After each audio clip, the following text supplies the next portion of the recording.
महोपाध्याय यशो विजय जी विरचित अध्यात्म उपनिषद ग्रंथ के शास्त्र शुद्धि अधिकार के मतलब प्रथम अधिकार का हम स्वाध्याय कर रहे हैं। पिछले कई महीनों से हम महोपाध्याय जी जो अध्यात्म की व्याख्या स्पष्ट करते हुए शास्त्र क्यों पढ़ना चाहिए, शास्त्र की पसंदगी कैसे करनी चाहिए, शास्त्र के द्वारा हमें क्या प्राप्त करना चाहिए और जो शास्त्र के द्वारा हमें प्राप्त होता है उस प्राप्ति से हमारे आत्मिक शुद्धि कैसे होती है, उसका बहुत ही सुंदर विवेचन महोपाध्याय यशो विजय जी ने किया है। उन्होंने अध्यात्म की व्याख्या करते हुए कहा कि आत्मा के हित को लक्ष्य में लेकर के पंचाचार की कोई भी प्रवृत्ति की जाए तो वही शुद्ध अध्यात्म है, निश्चय नय की दृष्टि से अध्यात्म है। किंतु सभी निश्चय नय की दृष्टि से अध्यात्म का अभ्यास नहीं कर पाते हैं, इसलिए व्यवहार मार्ग का कथन करना भी आवश्यक था। अतः महोपाध्याय यशो विजय जी ने अध्यात्म मार्ग के व्यवहार मार्ग से अध्यात्म का क्या अर्थ होता है उसकी भी व्याख्या हमारे सामने रखी। उन्होंने कहा कि मैत्री आदि, मैत्री, प्रमोद, करुणा और मध्यस्थ, इन चार भावनाओं से हमारा जो चित्त है वो चित्त निर्मल चित्त, उस निर्मल चित्त को अध्यात्म कहा। व्यवहार नहीं की अपेक्षा से, निश्चय नहीं की अपेक्षा से, एकमात्र आत्महित के बात को केंद्र में रख करके ज्ञान, दर्शन, चारित्र, तप और वीर्य यानी उत्साह का जो कार्य किया जाता है वही रियल अध्यात्म है। तो इस दो प्रकार की व्याख्या करने के बाद यह भी प्रश्न उठा कि हमें इस प्रकार का अध्यात्म शास्त्रों के द्वारा ही जानना चाहिए। शास्त्रों की रचना करने वाले महापुरुष, ज्ञानी, अनुभवी पुरुषों ने जो अपने जीवन में अनुभव प्राप्त किया था उस अनुभव को उन्होंने शब्द स्वरूप में ढाल करके हमारे सामने रखा। ये बहुत बड़ा कार्य था कि अपनी अनुभूति को शब्दात्मक स्वरूप देना तो सामान्य आसान बात नहीं है, अति कठिन और महत्वपूर्ण बात है। शास्त्रों की बहुलता को देख करके उन्होंने कहा कि जिस प्रकार से सुवर्ण की परीक्षा करते हैं उसी प्रकार शास्त्र की परीक्षा करनी चाहिए। शास्त्र ने जो बात कही है उसके द्वारा हमारे चित्त में अनेकांतवाद के प्रति हमारी रुचि बढ़ती है, अनेकांतवाद के द्वारा सत्य की प्रतीति होती है और अनेकांत के वाद के द्वारा मध्यस्थ भाव की प्राप्ति होती है। तो ये मध्यस्थ भाव ही सबसे बड़ी उपलब्धि है। किंतु जिज्ञासु के मन में एक प्रश्न उठता है और उसी प्रश्न की चर्चा आज हम करने वाले हैं। और महोपाध्याय यशो विजय जी ने इस प्रकरण की समाप्ति करते हुए, मतलब इस प्रकरण के समापन के रूप में जो अंतिम 4-5 श्लोक हमारे सामने रखे हैं, बहुत ही मार्मिक और चिंतनीय श्लोक है। उन्होंने जो बात कही थी उस बात को हमने पिछले स्वाध्याय में सुना था, देखा था। उन्होंने चिलाती पुत्र का दृष्टांत दिया कि चिलाती पुत्र भी अपने जीवन में 3 ही शब्द को सुनकर, उपशम, विवेक, संवर, इन 3 शब्दों को सुनकर के समाधि दशा को प्राप्त हो गई। उन्होंने कोई शास्त्र पढ़ा नहीं था, उन्होंने कोई गुरु के पास जाकर के अध्ययन नहीं किया था, केवल एक संत को देख करके उनके चरणों में अपने जीवन की रक्षा की भिक्षा मांगी थी, क्योंकि पीछे सिपाही पड़े हुए थे। उनको ये भी पता था कि यदि मैं साधु के चरणों में शरण नहीं लूंगा तो मेरा मृत्यु निश्चित है। मृत्यु से बचने के लिए साधु के पास उन्होंने अपने जीवन की भिक्षा मांगी थी। साधु ने 3 शब्दों में उसको ज्ञान दिया। 3 ही शब्द कहे, उपशम, विवेक, संवर। ये 3 शब्द में समग्र शास्त्र का सार आ जाता है। लेकिन दूसरी तरफ चिलाती पुत्र अज्ञानी था, हिंसक था, हत्यारा था, रागी था और द्वेषी भी था। एक कन्या के प्रति तीव्र राग था, इसीलिए तो नगर शेठ की पुत्री को उठा करके भागा था। भागते हुए जंगल में उसने देखा कि बचना मुश्किल हो रहा है, तो उन्होंने नगर शेठ की कन्या का मस्तक काट करके अपने पास रख लिया, शरीर को छोड़ दिया। कारण इतना ही था कि घोड़ा अश्व थक रहा था। पीछे आने वाले सैनिकों का अश्व तेज गति से दौड़ रहे थे और यदि वो पकड़ा जाए तो हमेशा आजीवन जेल में या देहांत दंड की फांसी की सजा निश्चित थी। अपनी जीवन की रक्षा करने के लिए उस युग में साधु के शरण में जाने वाले व्यक्ति का कोई भी हत्या नहीं करता था, उसको पकड़ा नहीं जाता था। ये उनको पता था, इसलिए साधु के शरण में जाकर के उन्होंने अपने जीवन की रक्षा मांगी, अपने जीवन के लिए रक्षा कवच बना लिया साधु के चरणों में जाकर के। इस रक्षा कवच को देख करके सभी सैनिक वापस लौट गए और नगर शेठ को जाकर के कहा कि अब वो धार्मिक बन गया है, अब वो हिंसक और लुटारा नहीं रहा है, हत्यारा नहीं रहा है, और जो साधु के चरण में शरण मांग करके स्थिर हो जाता है उसकी हत्या नहीं करनी चाहिए। ये नीति है, ये नियम है, इसलिए हम उसको मारे बिना वापिस आए। तो एक हत्यारा, हिंसक, चोर, लुटारा, अपने जीवन की रक्षा करने वाला, रक्षा के लिए भागता हुआ, एक कन्या के राग में मोहित और उस कन्या को उठा करके नगर शेठ के प्रति द्वेष भावना धारण करने वाले इस चिलाती पुत्र का जीवन तो अति अति दोषी था। मतलब बहुत पाप किया हुआ था, पंचेंद्रिय जीव की हत्या की थी। राग में अंध बने हुए इस चिलाती पुत्र ने एक कन्या का, एक युवती का हत्या कर डाली थी। रागांध हो गया था। भोगांध में उसने कन्या को उठा लिया और रागांध में कन्या की हत्या कर दी।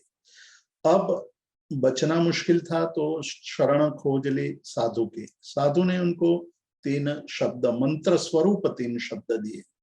तो ये अज्ञानी जीव को 3 शब्द मिले, 3 शब्द को उन्होंने याद रख लिया, उस पर चिंतन शुरू किया, वहीं खड़ा रह गया, वहीं कायोत्सर्ग ध्यान में लीन हो गया।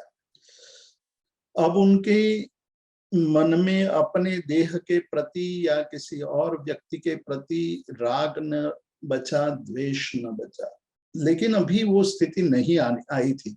बाह्य दृष्टि से, मतलब कि द्रव्य दृष्टि से उन्होंने अपने शरीर का त्याग किया था। भाव दशा अभी भी इतनी शुद्ध विशुद्ध नहीं बनी थी। लेकिन उपशम, विवेक और संवर, इन 3 शब्दों का चिंतन करते हुए उन्होंने अपने दुष्कर्मों को, अपने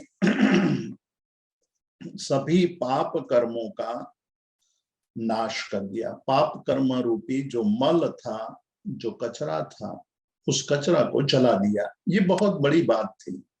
अब यहाँ जो ये प्रसंग महोपाध्याय यशोविजय जी हमारे सामने रख कर एक बहुत बड़ा प्रश्न खड़ा करते हैं, जिज्ञासु के द्वारा ये प्रश्न पूछवाते हैं। वो कहते हैं कि यदि चिलाती पुत्र का सभी प्रकार का पाप मल नष्ट होकर के परम समाधि को प्राप्त हो सकता है, तो शास्त्र का अध्ययन करने की आवश्यकता क्या है? क्यों हम शास्त्र का अध्ययन करें? हम भी तीन शब्दों का चिंतन करते रहे, हम भी एक जगह खड़े रह करके इन तीन शब्दों का चिंतन करने लगे। प्रश्न सही था, जिज्ञासा भी सही थी, लेकिन महोपाध्याय यशोविदे जी यहाँ कहते हैं कि चिलाती पुत्र के जीवन में जो घटना घटी, उनके जीवन में ये घटना घटी कि पीछे पकड़ने के लिए आ रहे सैनिकों ने जब साधु के शरण में लीन होते हुए चिलाती पुत्र को देखा तो उनको छोड़ दिया, उनको पकड़ा नहीं गया, उनको पकड़ करके राजा के सम्मुख या नगर शेठ के सम्मुख लाया नहीं गया, वापिस लौट गए। तो निश्चित रूप से चिलाती पुत्र के मन में मंथन तो पैदा हुआ ही होगा। उसने ये भी सोचा होगा कि धर्म के शरण में जाने से अभय दान मिल जाता है, और ये अभय दान मेरे लिए बहुत बड़ी उपलब्धि है। धर्म के शरण का प्रत्यक्ष प्रभाव देखा हमने कि जब कोई सच्चे हृदय से धर्म के शरण में जाता है तो निश्चित रूप से अभय प्राप्त हो जाता है। उस अभय की प्राप्ति उनके लिए बहुत बड़ी उपलब्धि थी। तो केवल अभय की प्राप्ति ही उनके मन में चिंतन पैदा कर देने वाली थी। उनके सभी आग्रह मतलब जीद, सभी दुराग्रह, हठाग्रह, कदाग्रह वह नष्ट हो गए। उन्होंने देखा कि धर्म का शरण ही सर्वश्रेष्ठ है, मैं क्यों दूसरे आग्रह को रखूं, मैं क्यों दूसरे आग्रहों में फंसूं। तो उन्होंने आग्रह छोड़ दिया।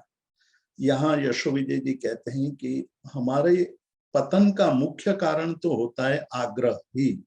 आग्रह के कारण, या आग्रह शब्द का अर्थ है जीद करना, पकड़ रखना, एक बात को पकड़ करके छोड़ने की बात ही नहीं करना, वो जानते हुए कि ये गलत है फिर भी हमारे मान के लिए, अहंकार के कारण हम अपनी पकड़ी हुई बात को, अपने पकड़े हुए मत को छोड़ते नहीं है।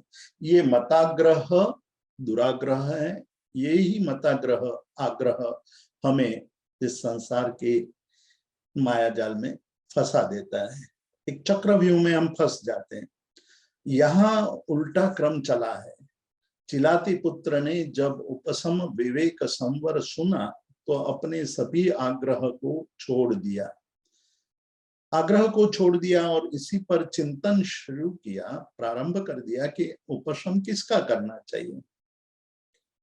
मेरे अंदर जो कषाय था, मेरे अंदर जो तीव्र क्रोध उत्पन्न हुआ, उसके कारण मैंने पंचेंद्रिय देव की हत्या कर दी। राग उत्पन्न हुआ, इसलिए इस कन्या को उठा करके भागा। कन्या को पकड़ करके जब भागता था तो सैनिकों के प्रति द्वेष पैदा हुआ और नगर शेठ के प्रति द्वेष पैदा हुआ। बचने के लिए मैं भागता रहा, मन में तीव्र भय की लागणी थी, भय के भावना अंदर पड़ी हुई थी कि मुझे कहीं मार न डाले, मुझे कहीं मृत्यु के सम्मुख न भेज दे, या मुझे राजा के सम्मुख भेज करके फांसी की सजा, फांसी के माचड़े पर चढ़ा न दे। ये ही सारी भय की लागणी उनके मन में पड़ी हुई थी और अपने जीवन के प्रति लोभ भी था। इसीलिए तो साधु के शरण में जाकर के जीवन की याचना की। हालांकि उसकी याचना सफल भी हो गई, लेकिन उनको प्रसादी भी मिली, साधु का दर्शन मिला। शास्त्रों में कहा है कि अमोघम साधु दर्शनम, संत पुरुषों का दर्शन कभी निष्फल नहीं जाता है। संत पुरुषों के दर्शन से कोई न कोई लाभ अवश्य में होता है। यहाँ एक बहुत बड़ा लाभ हुआ, 3 शब्दों का लाभ हुआ, उपशम विवेक संवर रूपी 3 शब्दों की प्रसादी मिल गई। उस पर उन्होंने चिंतन शुरू किया। एक जगह पर खड़े रह करके उपशम पर चिंतन शुरू हुआ कि मुझे किसका उपशम करना चाहिए। क्या मैं अत्यंत क्रोधी हूं तो मुझे क्रोध का उपशम करना चाहिए, अत्यंत मायावी हूं तो माया का उपशम करना चाहिए, मैं अत्यंत चंचल हूं तो चंचलता का उपशम करना चाहिए, मैं अत्यंत प्रवृत्तिशील हूं तो उस प्रवृत्ति का उपशम करना चाहिए, आदि अनेक चिंतन की धारा बही होगी। और उस चिंतन की धारा में उन्होंने अपने आप को रखा होगा, अपने आप की तुलना की होगी कि मैंने आज तक कितने प्रकार के अनुपशम मतलब अत्यंत चंचल प्रवृत्तियां की होगी, उस चंचल प्रवृत्तियों से मुझे क्या मिला, ये चिंतन भी उनके मन में पैदा हुआ होगा।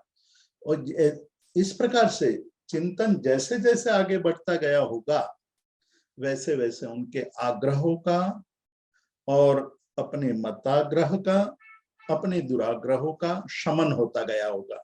उसने ये भी देखा होगा कि मैं जिस प्रवृत्ति से गुजर रहा हूं वो प्रवृत्ति तो निरर्थक है, उससे मिला क्या मुझे, जिसके लिए मैंने इतना परिश्रम किया उसका तो अस्तित्व ही नहीं रहा। मतलब कि जिस नगर शेठ की कन्या के लिए ये सारा प्रपंच रचा, वो प्रपंच तो निरर्थक हो गया क्योंकि वह व्यक्ति ही नहीं रही। तो मेरे जीवन में मुझे जो प्राप्त करना था, मैं मानता था कि मैंने प्राप्त कर लिया, लेकिन मैंने तो बहुत कुछ गवा दिया। मैंने प्राप्त नहीं किया, मैंने खोया ही खोया है। इसलिए उपशम पर चिंतन करते हुए, अपने जात के साथ तुलना करते हुए उन्होंने देखा होगा कि ये प्रवृत्तिमय जीवन, ये राग और द्वेष के वलयों में फंसा हुआ जीवन मेरे लिए सुखद नहीं है, दुखद है। इसीलिए उपशम करना चाहिए।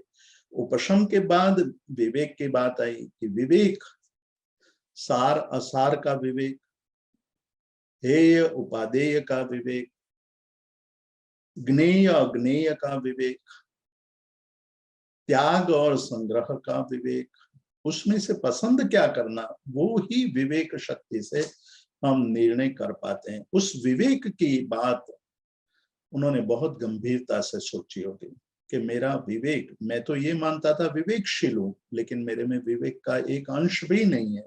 मैंने अविवेक ही अविवेक किया, पर में फंस गया, पर के रूप में फंस गया।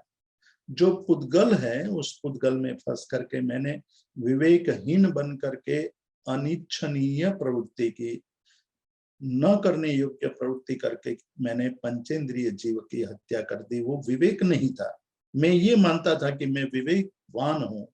मैंने एक कन्या को, जिसको मैं चाहता हूं, जिसको मैं प्राण, अपने प्राणों से भी अधिक प्यार करता था, उसको मैंने उठा करके भागने की कोशिश की। किंतु क्या ये विवेक दृष्टि थी?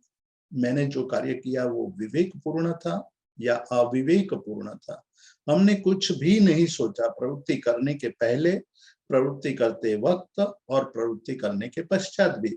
इसीलिए आज हम बार बार एक ही प्रवृत्ति को दोहराते रहते हैं और यही हमारी मूढ़ता है। और ज्ञानी पुरुष उसी को मोह कहते हैं कि जानते हुए भी, मतलब जानते हुए जो अर्थात जिस प्रवृत्ति का त्याग करना चाहिए, ऐसा हमारा बोध होते हुए भी उस बोध के अनुरूप व्यवहार नहीं कर पाना ही मोह है, अज्ञानता है। उस अज्ञानता को, उस मोह का ये विवेक के चिंतन के द्वारा नाश हुआ होगा। विवेक जागृत हो गया होगा और विवेक की जागृति से ही उनको ये पता चला होगा कि मुझे संवर करना चाहिए, संवर ही मेरा धर्म है। जब मैं संवर कर लूंगा तो नए आते हुए कर्म को मैं रोक दूंगा। अब मुझे कोई अपने दरवाजे खुले नहीं रखने, जिसके द्वारा, जिस दरवाजे से, प्रवेश द्वार से निरंतर कर्मों का आगमन होता रहा है, उस कर्म के आगमनों को मुझे रोक देना है। यही सबसे बड़ा पुरुषार्थ है, यही वीर्य है, उत्साह है। जब उन्होंने इस चिंतन की धारा में इस प्रकार का सोचा होगा, तब उनका विवेक और जागृत हुआ होगा, संवर और प्रबल बना होगा। संवर, उपशम, विवेक और संवर की साधना करते हुए उनके जीवन में ये बात निश्चित हो गई कि यही सत्य है। ये तीन शब्द की साधना, तीन शब्दों के अनुरूप आचरण करना ही मेरा लक्ष्य होना चाहिए। लक्ष्य तो वहां खड़े होते हुए कायोत्सर्ग ध्यान में लीन होते हुए इसी पर बात का चिंतन करते हुए उन्होंने बहुत कुछ पा लिया और ये इस निर्णय पर वो आ गए। कई महीनों तक ये साधना की होगी। साधना के पश्चात उन्होंने वो उस दशा तक पहुंच गए कि अब मुझे किसी के प्रति द्वेष भाव नहीं है, किसी के प्रति क्रोध नहीं है, अब शांत हो गया हूँ, प्रशांत हो गया हूँ। अब मैं सार और असार को बराबर समझ रहा हूँ। मुझे स्पष्टता हो गई है कि सार क्या है, असार क्या है, और असार का त्याग करके सार को ग्रहण करते हुए मैंने संवर का भी साधना कर ली। तो इस प्रकार की साधना से उनके जीवन में अव्यक्त समाधि प्रकट हुई। कर्म का क्षय हुआ। कर्म का क्षय होने के कारण परम समाधि की अनुभूति उनको होने लगी, लेकिन वो अव्यक्त समाधि थी, व्यक्त समाधि नहीं थी। दूसरी तरफ शास्त्र का कोई ज्ञान नहीं था। आगे मतलब हम देख कर आए कि महोपाध्याय यशो विजय जी ने कहा कि शास्त्र के अध्ययन से ही माध्यस्थ भाव आता है, और माध्यस्थ भाव आता है तभी हम कर्मों का क्षय कर सकते हैं। तो यहाँ तो शास्त्रों का अध्ययन भी नहीं किया है, कुछ भी नहीं किया है, फिर भी मध्यस्थ भाव प्रकट हुआ। अनेकांतवाद का अभ्यास नहीं है, तो ये कैसे हुआ? तो उसी का उत्तर देते हैं महोपाध्याय यशो विजय जी कि न च एकांता अर्थावगम रहितस्य अस्य फलितम कथम माध्यस्थेन स्फुटम इति विधेयम ब्रह्मपदम। कहते हैं कि अनेकांत का बोध तो नहीं था चिलाती पुत्र को। उनको अनेकांतवाद क्या है उसका कोई बोध नहीं था। दासी पुत्र था, अपनी माता के साथ वो नगर शेठ के घर जाता था, कुछ पढ़ा लिखा था नहीं, शास्त्र का ज्ञान नहीं था, इसलिए अनेकांत पद का कोई अर्थ जानता नहीं था। किंतु उपशम विवेक संवर इन 3 शब्दों को सुन करके उसमें आग्रह की स्थिति नष्ट हो गई थी और दुराग्रह नष्ट हो गया था। इसके कारण यहाँ जो योगाचार्य का हवाला देते हुए महोपाध्याय यशो विजय जी कहते हैं कि जिसके जीवन में गलत आग्रह, दुराग्रह, हठाग्रह, पूर्वाग्रह पड़े हुए हैं, वो उसका कल्याण कभी नहीं होता है। इसलिए हमें अपने आप चिंतन करके ये देखना चाहिए कि हम भी शास्त्र तो नहीं जानते हैं, किंतु हमारी रुचि है शास्त्र जानने की, किंतु जिस प्रकार से शास्त्राध्ययन करना चाहिए उस प्रकार से तो हम कर नहीं रहे। तो हमारे लिए एक बहुत बड़े आश्वासन के रूप में ये चिलाती पुत्र का दृष्टांत महोपाध्याय यशो विजय जी ने प्रस्तुत किया है कि इस प्रकार की शंका नहीं करनी चाहिए कि अनेकांतवाद के अध्ययन के बिना भी माध्यस्थ भाव उत्पन्न हो गया। वो कहते हैं कि नहीं, ऐसी बात नहीं है। माध्यस्थ भाव उत्पन्न होने के लिए योगाचार्यों ने कहा है कि गलत आग्रहों को छोड़ देने से, गलत आग्रह जब छूट जाते हैं तब अव्यक्त समाधि प्राप्त होती है, और उसका फल भी व्यक्त समाधि जितना ही उच्च कोटि का होता है। तो अनेकांत शास्त्रों के अनेकांत को समझाने वाले मोटे बड़े बड़े गहन शास्त्रों को अध्ययन किए बिना भी मध्यस्थ भाव से जो समाधि की प्राप्ति होती है, वो समाधि की प्राप्ति यहाँ भी प्राप्त होती है। तो ये यहाँ समाधान करते हुए महोपाध्याय यशो विजय जी कहते हैं कि हमारे सामने इस दृष्टांत के द्वारा 2 मार्ग हमारे सामने प्रस्तुत हो गए। एक मार्ग था कि शास्त्रों के अध्ययन के द्वारा अनेकांतवाद का सही अर्थ समझना और अनेकांतवाद के अनुरूप जीवन जीने से माध्यस्थ भाव की प्राप्ति, और माध्यस्थ भाव की प्राप्ति के द्वारा कर्मों की निर्जरा उचित प्रवृत्ति से होती है। ये बात हमेशा याद रखनी है कि अनेकांतवाद के द्वारा माध्यस्थ भाव उत्पन्न हुआ। माध्यस्थ भाव के द्वारा हमारे अंदर उचित प्रवृत्ति अर्थात जो करने योग्य प्रवृत्ति है वो हम करते हैं। तो वो मध्यस्थ भाव के द्वारा जो उचित प्रवृत्ति है, वो प्रवृत्ति हमें शास्त्र के अध्ययन के बिना भी आग्रह के न रहने पर, किसी प्रकार का आग्रह न रहने पर हम कर्मों का क्षय करके उचित प्रवृत्ति में जुड़ सकते हैं। तो एक तरफ एक मार्ग जो शास्त्र के अध्ययन के द्वारा अनेकांतवाद का ज्ञान, अनेकांतवाद के ज्ञान के द्वारा मध्यस्थ भाव, और मध्यस्थ भाव के द्वारा कर्मों की निर्जरा। दूसरा एक मार्ग जो यहाँ बताया चिलाती पुत्र के दृष्टांत द्वारा, कि आपके पास मध्यस्थ भाव लाने वाला जो अनेकांतवाद का अध्ययन नहीं है, शास्त्राध्ययन नहीं है, शास्त्र की बात आप जानते नहीं है, फिर भी यदि आग्रह से मुक्त हो जाते हैं और उपशम विवेक संवर जैसे किसी भी एक शब्द के प्रति धर्म के भाव में लीन हो जाते हैं, तो हम भी उचित प्रवृत्ति में जुड़ जाते हैं। यहाँ एकमात्र शर्त रखी है कि वो हमारे जीवन में आग्रह नहीं रहना चाहिए।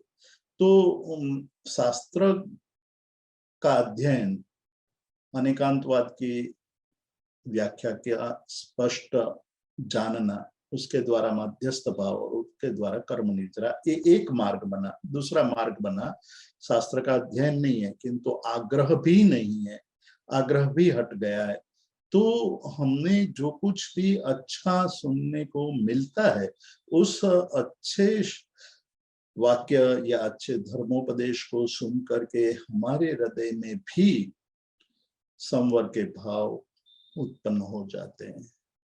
लेकिन यहाँ जो महोपाध्याय यशोविजय जी जो बात कहते हैं, वो बात बहुत ही महत्वपूर्ण है कि जो शास्त्र का अध्ययन, अनेकांतवाद के अर्थ का ज्ञान, मध्यस्थ भाव और कर्म निर्जरा, वो राजमार्ग है।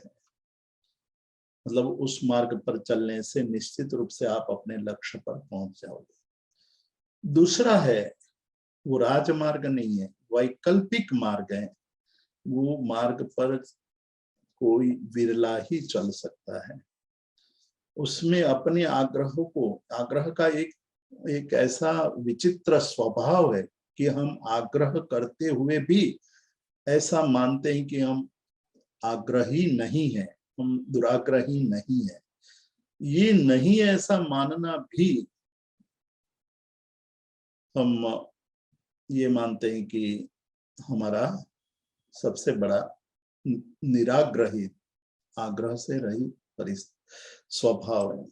मैं अपने अनुभव की बात करूं, जब भारत के प्रधानमंत्री के रूप में मोरारजी देसाई प्रधानमंत्री थे, तब मैं उनको एक बार मिला था।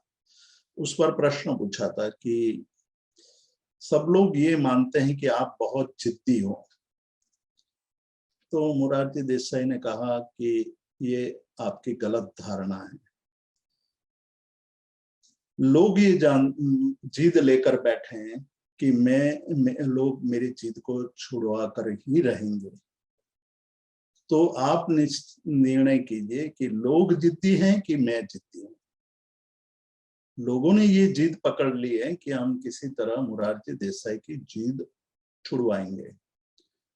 तो लोगों की जिद ही ज्यादा है। तो ये जो आग्रह है, इस प्रकार की गलत मान्यता को पैदा करता है, गलत आग्रह को पैदा करता है। एक आग्रह दूसरे आग्रह को पैदा करता है। तो ये हमें बहुत स्पष्ट रूप से जानना चाहिए कि और वो जब आप कायसर्ग में गहन ध्यान में अंदर उतरते जाते हैं, तब आपको पता चलेगा कि भी मैं जिसका आग्रह कर रहा हूं उसका तो परिणाम अच्छा नहीं आया है, उसके परिणाम तो गलत ही आए हैं, उसके परिणाम से तो मैं दुखी हूं। भले ही लोग मुझे कहें कि आप बहुत कुछ पा लिया, लेकिन मेरे मन के अंदर तो वो भार पड़ा हुआ ही रहता है कि मैंने पाने की बजाय गवाया बहुत है। तो यहाँ क्या करना चाहिए, ये जो वैकल्पिक मार्ग की साधना करनी हो, तो महोपाध्याय यशोविजय जी कहते हैं कि धीर बनना चाहिए। धैर्य होना चाहिए हमारे जीवन के अंदर, हमारी साधना में धैर्य धीरज होनी चाहिए। हम साधना के क्षेत्र में जब जाते हैं तो बहुत बार ये देखा गया है कि किनारे पर आने की जब स्थिति आती है तब वो डूब जाते हैं, तब वो छोड़ देते हैं साधना। मतलब शिखर पर पहुंचने की तैयारी होती है और उसी वक्त हमें ये मन में आ जाता है कि बस अब आगे नहीं बढ़ना है, वापस लौट जाते, थक गए हैं और वापस लौटना फिर मुश्किल हो जाएगा, इसलिए हम हमारी यात्रा को छोड़ करके वापस लौट जाते हैं। ये सबसे बड़ी हमारी समस्या है कि जब हम किनारे पर पहुंच जाते हैं, छोर पर पहुंचने की स्थिति में आते हैं, तब हम साधना को छोड़ देते हैं। इसलिए तो आचार्य हरिपत्र सूरि योग दृष्टि समुच्चय में योग की साधना में एक दोष बताया है, खेद नाम का दोष, कि आप दुखी हो जाते हैं, आपको परिणाम नहीं मिलता है, ऐसा देख करके आप ये मानने लगते हो कि अब परिणाम नहीं मिलेगा। इसके लिए बहुत एक अच्छा दृष्टांत, हमेशा याद रखने वाला दृष्टांत है, वो है जो बल्ब की खोज करने वाले एडिसन, थॉमस एडिसन की। थॉमस एडिसन ने जब बल्ब की शोध करना शुरू किया, बहुत प्रयोग किए, हर एक प्रयत्नों में निष्फलता ही हाथ लगती थी, सफलता का नाम नहीं दिखाई देता था। तब उनके शिष्य भी निराश हो जाते थे और कहते थे कि भाई आप कहाँ तक ये प्रयोग करते रहेंगे, बल्ब की खोज नहीं होगी, आप ये धुन छोड़ दीजिए, मन में एक जो धुन लेकर के बैठे हैं वो धुन छोड़ दीजिए। तब थॉमस एडिसन ने बहुत अच्छा जवाब दिया था कि मैं जितनी बार असफल हो रहा हूं, इतनी बार मैं सफलता की नजदीक पहुंच रहा हूं। मान लो मेरे 10,000वें प्रयोग पर मुझे सफलता मिलनी होगी तो मुझे 9,999 प्रयोग तो करने ही पड़ेंगे, और जितनी बार मैं निष्फलता मेरे हाथ लगती है उतनी बार मैं सोचता हूँ कि मैं सफलता की दिशा में आगे बढ़ता जा रहा हूँ। तो कायोत्सर्ग करते हुए कई लोग ये कहते हैं कि अभी हमारा चित्त चंचल रहता है, हमें पता नहीं कब चित्त स्थिर होगा, कब हम शांत हो पाएंगे। तो कोई चिंता करने की जरूरत नहीं है, केवल धीरज रख करके, धैर्य रख करके साधना के अंदर लीन होते सीखना है कि जितना हम अभ्यास करते रहेंगे उतने ही हम आगे बढ़ते जाएंगे। तो पहला लक्षण साधना में सफलता प्राप्त करने के लिए साधक में धैर्य की अपेक्षा होनी चाहिए, धैर्य होना चाहिए, धीरज होनी चाहिए। चाहे सफलता आज हाथ नहीं लगी तो कोई चिंता नहीं करनी है, आज नहीं तो कल सफलता मिलेगी। दूसरी बात कहते हैं कि उदात्त होना चाहिए, उदारता मतलब मन में उदार भाव होने चाहिए, दूसरे के प्रति, अपने प्रति उदार होना चाहिए। और हमारी प्रज्ञा, हमारा जो मन है वो निर्मल होना चाहिए कि मुझे किसी भी हालत में सफलता को प्राप्त करना है। यदि तीन गुणों को, इन तीन वर्च्यूज, धीर, उदात्त और निर्मल प्रज्ञा, ये तीन बात हमारे जीवन में आ जाती है तो हम निरंतर सफलता की दिशा में आगे बढ़ते जाते हैं। तो यश यानी कि हमारे जीवन में समाधि रूपी जो यश प्राप्त होना है वो मिलेगा ही। तो ये बात करते हुए यहाँ शास्त्र नाम का, शास्त्र योग शुद्धि नाम के अधिकार की समाप्ति करते हुए कहते हैं कि मुझे अपने जीवन में शास्त्र जिस प्रकार से कह रहे हैं उसी प्रकार से प्रवृत्ति करनी चाहिए, और मैं स्वयं शास्त्र का अध्ययन करके शास्त्र के रहस्य को प्राप्त करूं। और यदि मेरे पास इतनी क्षमता नहीं है तो मैं शास्त्रज्ञ गुरु के पास जाकर के उनसे मार्गदर्शन प्राप्त करते हुए ये अव्यक्त समाधि की अनुभूति करूं।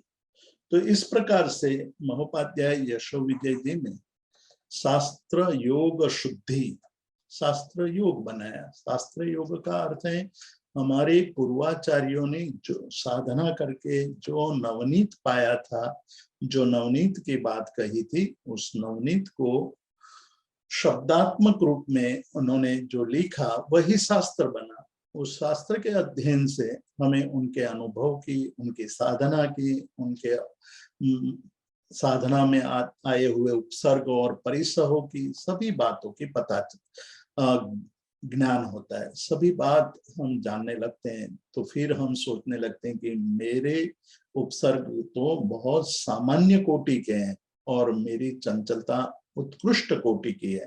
तो सामान्य कोटि के उपसर्गों या परिसरों के सामने मैं विचलित हो जाऊं, वो मेरी कमी है, मेरी सामर्थ्य की कमी है, मेरे उत्साह में कमी है, मेरे जीवन में उसको मुझे निकालना है। जैसे जैसे ये बात आगे बढ़ती जाएगी, शास्त्र योग, शास्त्र के द्वारा जो मोक्ष की साधना, शास्त्र के द्वारा जो माध्यस्थ भाव की प्राप्ति और अंत में अव्यक्त समाधि की या अव्यक्त समाधि की प्राप्ति, वही सर्वश्रेष्ठ प्राप्ति है।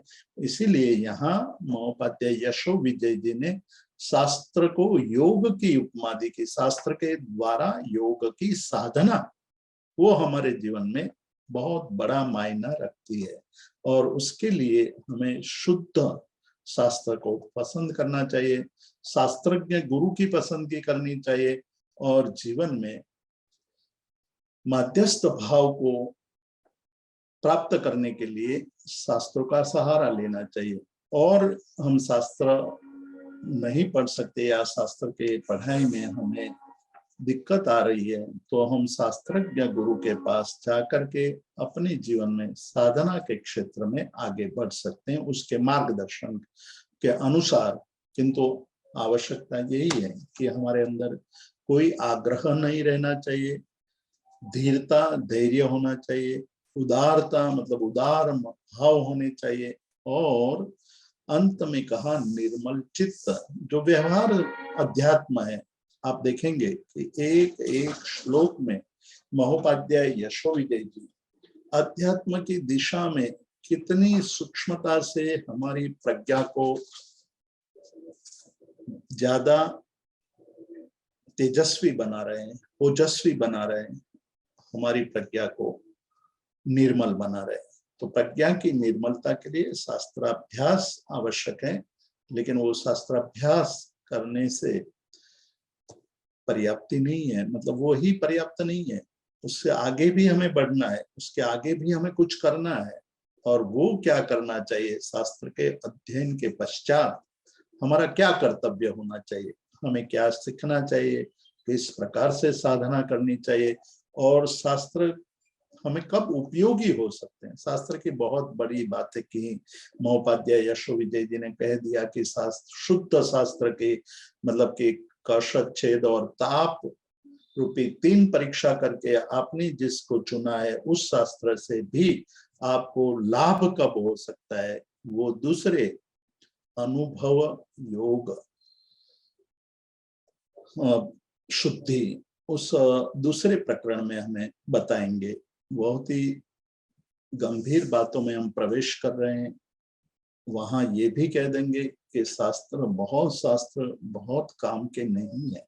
शास्त्र के अध्ययन से आपको क्या करना है, केवल आप पढ़ते गए, बहुत सारे शास्त्रों का जानकारी आपने प्राप्त कर ली, किंतु उसके अनुसार आपने जीवन जीने की कोशिश नहीं की, तो वो सब भार रूप है और उस भार से आपको लाभ नहीं होगा। लाभ पाने के लिए उस शास्त्र में बताई हुई बातों के अनुसार जीवन जीने की कोशिश करना, अभ्यास करना, वही हमारे जीवन को सुंदर बना सकता है, हमारे जीवन को सुखी कर सकता है, हमारे जीवन को आनंदित कर सकता है।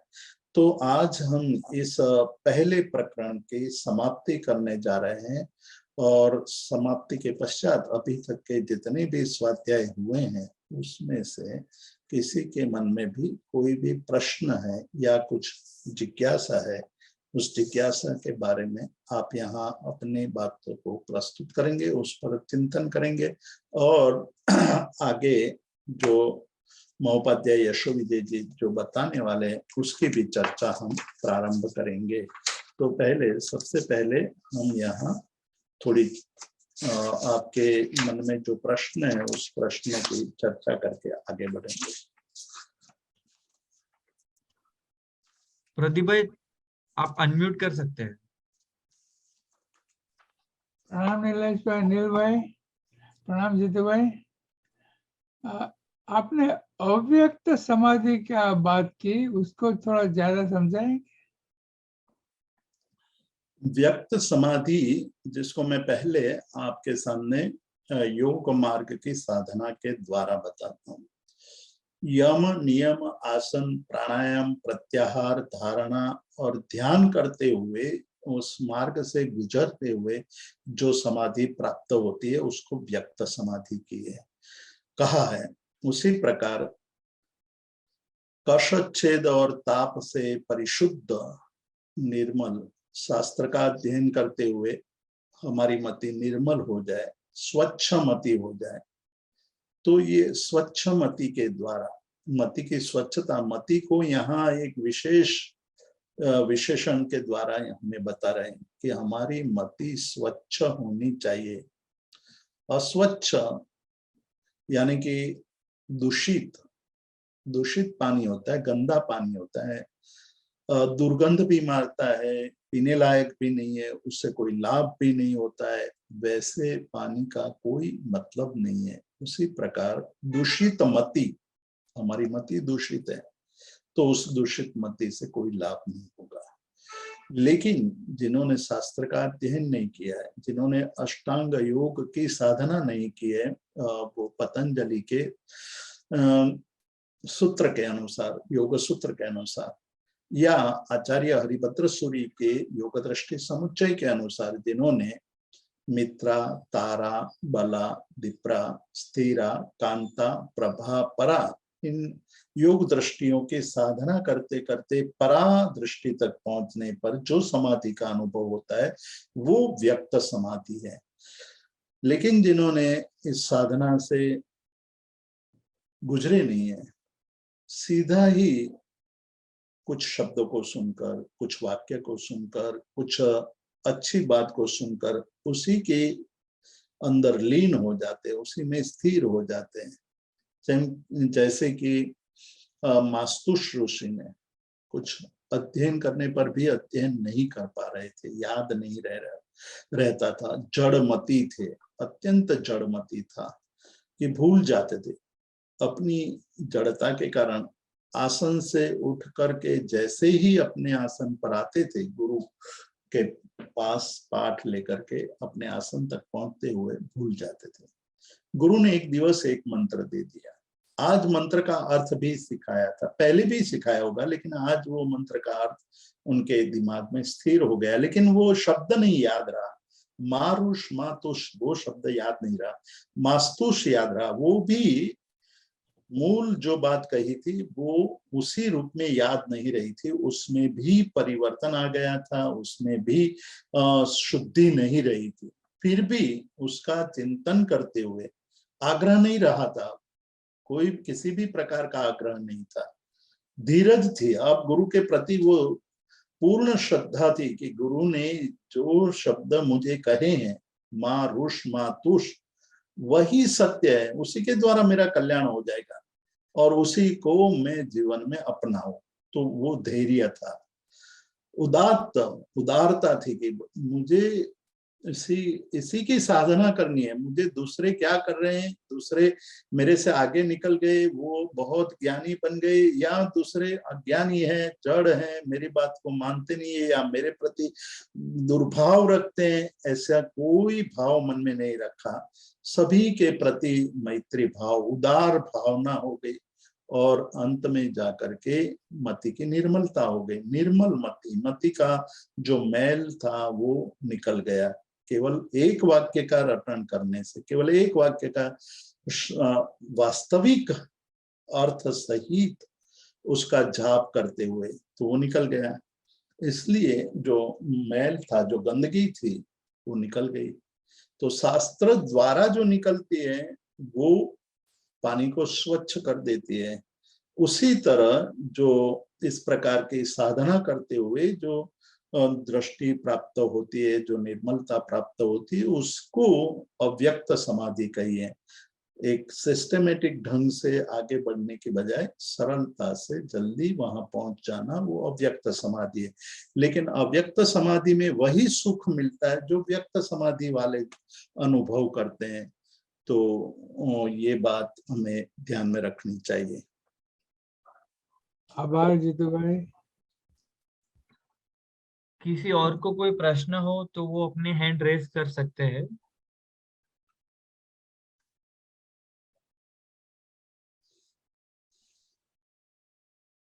जीतू भाई, किसी के कोई प्रश्न लग नहीं रहे तो हम समाप्ति की ओर बढ़ सकते हैं।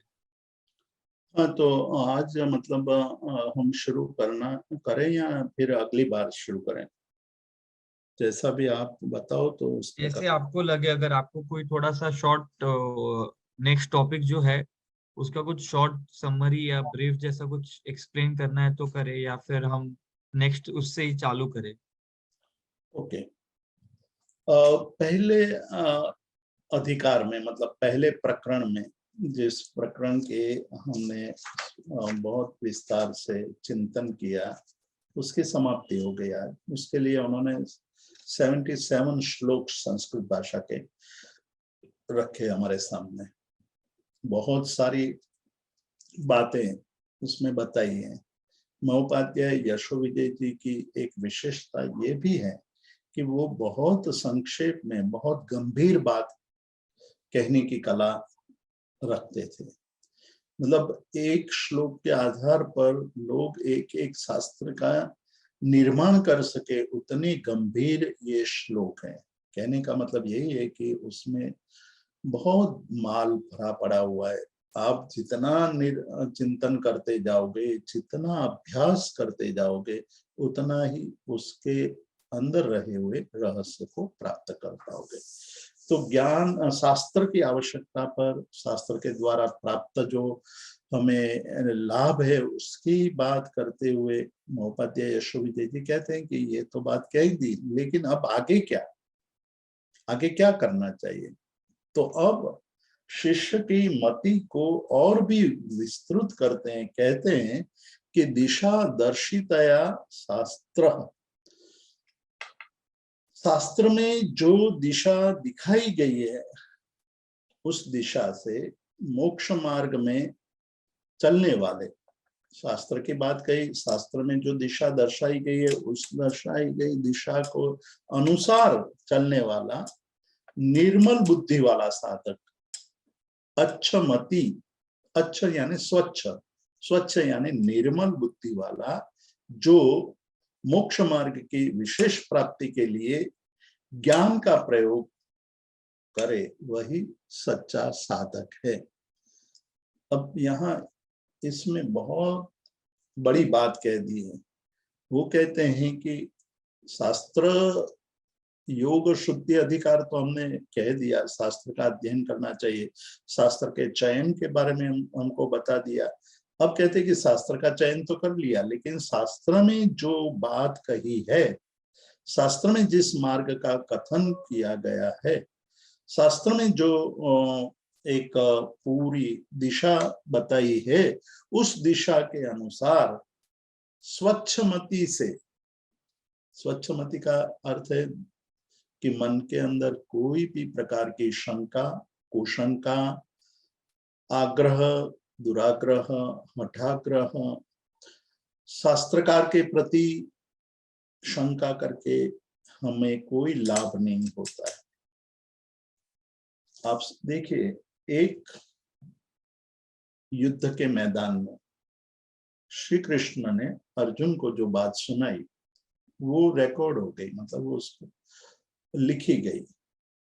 संजय के द्वारा भीष्म पितामह को ये बात सुनाई गई थी और उसको रिकॉर्डिंग की गई, मतलब उस समय लिखी गई, और वो लिखी हुई बात आज हमारे सामने है। हम भी वो गीता के श्लोक सुनते हैं, लेकिन हमें जिस प्रकार से अर्जुन को लाभ हुआ था उस प्रकार से लाभ नहीं हो रहा है। कारण क्या?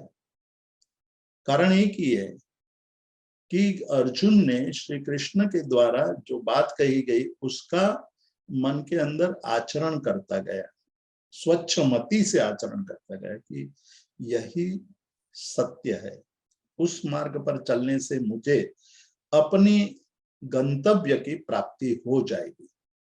इसलिए जो बात पहले अध्याय में अर्जुन कह रहा है कि वे पथु में शरीरम, मेरा शरीर कांप रहा है, मैं युद्ध करने के न युद्ध से, मैं युद्ध नहीं करूंगा, मुझे वापस ले चलो। इतना सारा प्रपंच हो चुका था, दोनों पक्ष की सेनाएं रण मैदान में एकत्र हो गई थी, शंख बज चुके थे, युद्ध की नौबत आ गई थी। उस वक्त अर्जुन कहता है कि न युद्ध से, वे पथु में शरीर, मेरा शरीर कांप रहा है, मैं युद्ध करना नहीं चाहता हूं। तब श्री कृष्ण पूरी गीता सुनाते हैं। अंत में 18वें अध्याय में अंतिम श्लोक में अर्जुन कहता है कि नष्टो मोह, मेरा मोह नष्ट हो गया और मैं अब जागृत हो चुका हूं, अब मुझे युद्ध करने के लिए कोई क्षोभ नहीं है। मतलब युद्ध तो अपने अंदर करना, यहाँ जो हम युद्ध की बात कर रहे हैं वो जागृति के द्वारा अपने अंदर पड़े हुए कौरव रूपी जो दोष है उस दोषों को हटाना है। तो ये बात की कि भाई दिशा जो दर्शित की श्री कृष्ण ने, उसके अनुसार वो चलता गया। या अष्टावक्र ने जो गीता, अष्टावक्र ने जो बात कही, जनक सुनते गए, उसका आचरण करते गए और जनक का बोध निर्मल हो गया। उसी प्रकार हमें यहाँ शास्त्र का अध्ययन करते हुए केवल सुन करके, कई बार हम लोग अच्छे वक्ताओं के अच्छे प्रवचन को सुन करके श्रोता को पूछते हैं कि कैसा लगा, तो कि बहुत अच्छा प्रवचन था। मतलब प्रवचन अच्छा था उसका मतलब क्या हुआ? शब्द अच्छे थे, लेकिन ये नहीं बोल पाता है कि प्रवचन सुन करके आज मेरी अंतर्चक्षु खुल गई, मैं जग गया, मुझे मार्ग दिखाई देने लगा। ये कोई नहीं बोलता है, केवल इतना बोलता है कि प्रवचन अच्छा था। तो आपको तो वक्ता का कथन शैली अच्छी लगती है, वक्ता का मुख अच्छा लगता है, वक्ता के वक्तृत्व शक्ति अच्छी लगती है, लेकिन वक्ता के द्वारा जो बात कही गई है उस बात को जीवन में उतारने की जो हमारी बात है वो नहीं होती है। तो एक कान से सुना, घर तक जाते जाते वो दूसरे कान से विलुप्त हो गया।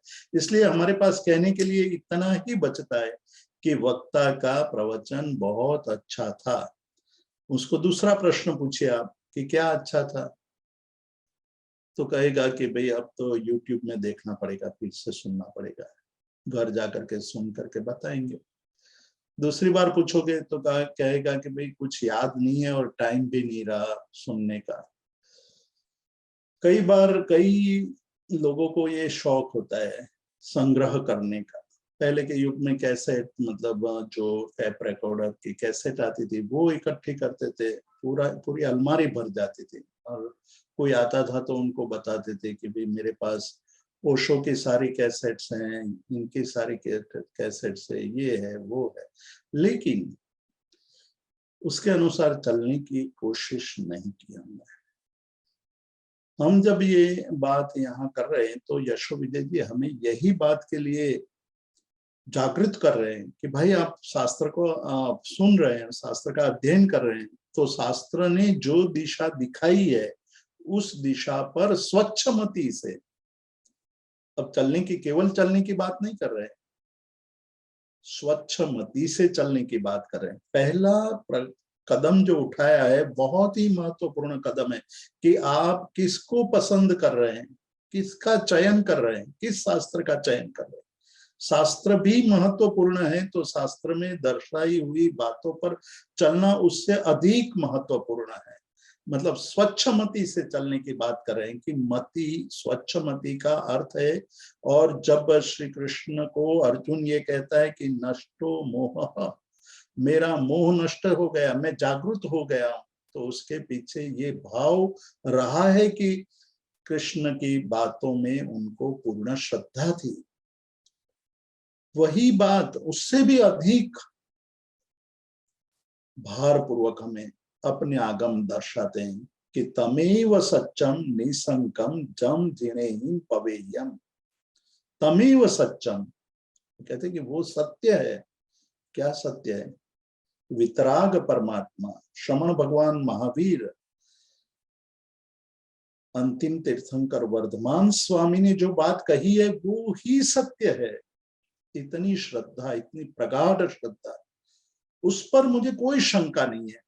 उसका मतलब है वही मार्ग पर चलने के लिए मैं तैयार हूं।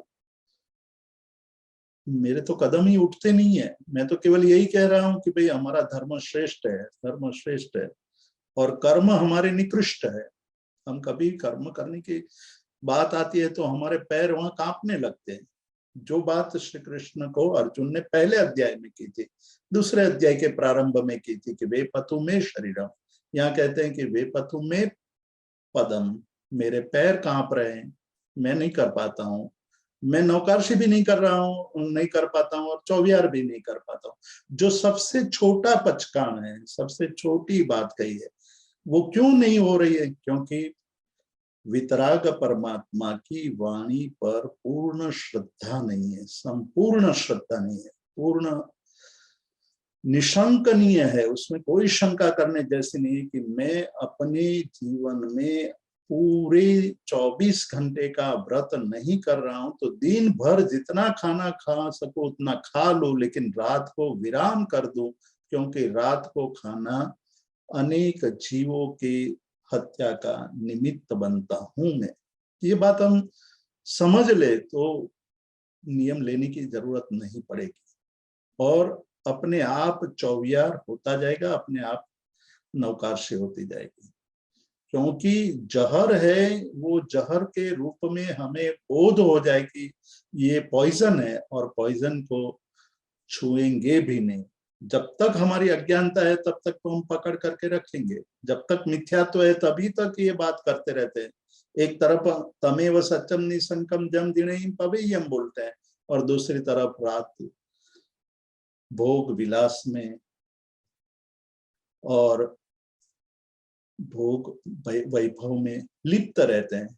तो ये दोनों बात गलत है, दोनों बातों में कोई साम्यता नहीं दिखाई दे रही है। हम कई बार कहते हैं कि भौंकना भी है और लोट खाना भी है, तो दोनों काम एक साथ नहीं हो सकता है। या तो लोट खा सकते हैं या भौंक सकते हैं कुत्ता, लेकिन दोनों बात करने की चेष्टा करें तो दोनों में से एक भी बात नहीं हो पाएगी। ये हमारे दिमाग में स्पष्ट होना चाहिए कि जब हम तमेव सत्यम निसंकम जम जिनेहि पवेयम कह रहे हैं तो छोटे से छोटे नियम से अपने आप प्रारंभ हो जाना चाहिए। वही स्वच्छ मति है। स्वच्छ मति का अर्थ क्या है? शास्त्र में जो बताया गया मार्ग है, उस मार्ग के अनुरूप मेरी शक्ति के अनुसार भले मैं एक कदम चल सकता हूँ, मुझे ज्यादा कदम नहीं चलना आता है, या मेरे में सामर्थ्य नहीं है, मेरी अवस्था नहीं है। कोई 80 साल के हैं, कोई 90 साल के हैं, वो कहेंगे कि भाई मैं तो चल नहीं पाता हूँ। तो शास्त्र तो मना करता है कि मैं, हम लोग क्या दौड़ने की या चलने की बात कर रहे हैं। पर आप बैठना तो सीखो। बैठ तो सकते हो, जब आप ताश खेलना है तो बैठ सकते हो, मूवी देखना है तो बैठ सकते हो, बाहर घूमने जाना हो तो बैठ सकते हो, वहां आपकी अवस्था का कोई बात नहीं। और जब आप धर्म करना होता है, आत्म कल्याण की बात करनी होती है, तब आपके सामने ये सारे विकल्प खड़े हो जाते हैं। उसका मतलब अभी देहाध्यास है, देह में ही हमारी मति फंसी हुई है। वही दुष्ट मति है, वही मति हमें मार रही है। उस मति को स्वच्छ करने की बात करें। इसलिए यहाँ एक नियम रख दिया कि आराधना, साधना, जीवन के अंदर आगे बढ़ने की जो शक्ति है, सामर्थ्य है, वो स्वच्छ मति वाले को ही प्राप्त हो सकता है।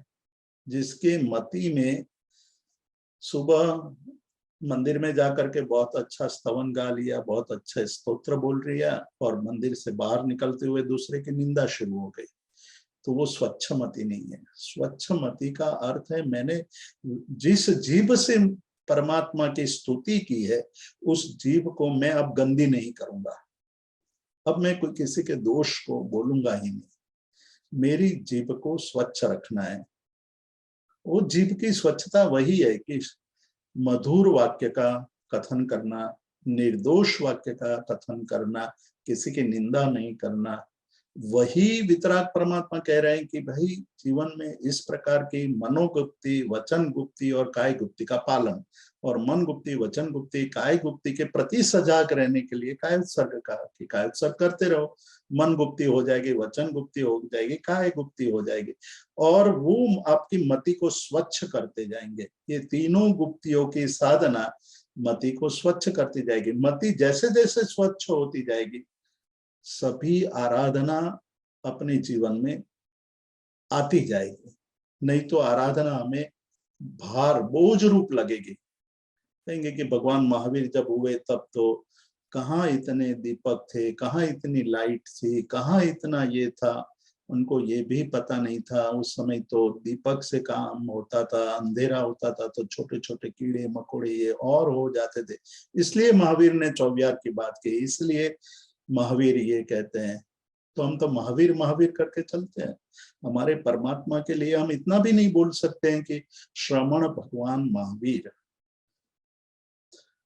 शासनपति, चरम तीर्थंकर, वर्धमान स्वामी, जो भी बोलना है, लेकिन आगे एक विशेषण तो लगा सकते हैं ना अपने जीवन में। जो हमारे आराध्य देव हैं, जिसको हम नमस्कार करते हैं, उसके प्रति हमारी श्रद्धा कब झलकती है। दूसरे लोग महावीर महावीर कहते हैं, इसलिए हम भी महावीर महावीर करते हैं। दूसरे को तो महावीर का परिचय नहीं है, हमें महावीर का परिचय है। तो हमारे मुख से जब भी कोई शब्द निकले तो श्रमण भगवान महावीर या चरम शासनपति वर्धमान स्वामी, इस प्रकार के बहुमान वाचक शब्द ही निकलना चाहिए। इसका नाम है स्वच्छमति। स्वच्छमति हमारे जीवन में परमात्मा के प्रति, परमात्मा के बताए हुए मार्ग के प्रति चलने के लिए बल देता है। और उसी बल की बात कर रहे हैं यहाँ कि विशेष उपलब्धि के लिए हमें बहुत विशेष प्रकार की, मनुष्य जन्म मिला है तो विशेष प्रकार की उपलब्धि प्राप्त करनी है, तो स्वच्छमति से शास्त्र निर्देशित मार्ग पर चलने की कोशिश करनी होगी। बस आज इतना ही रखते हैं, अगले स्वाध्याय में आगे बात करेंगे। जी जी, तो भाई हम समाप्ति की ओर बढ़ सकते हैं। आप मंगलाचरण प्लीज फरमाएंगे। शिवमस्तु सर्व जगता परहित निरता भवन्तु कृतगणा दोषा प्रयान्तु नाशं सर्वत्र सुखीर्भवतु लोकः। उपसर्गाक्षयं यान्ति छिद्यन्ते विघ्नवलय मनः प्रसन्नतामेति पूज्यमाने जिनेश्वरे। सर्वमंगलमांगल्यं सर्वकल्याणकारणं प्रधानं सर्वधर्माणां जैनं जयति शासनम्। प्रणाम जीतू भाई। प्रणाम।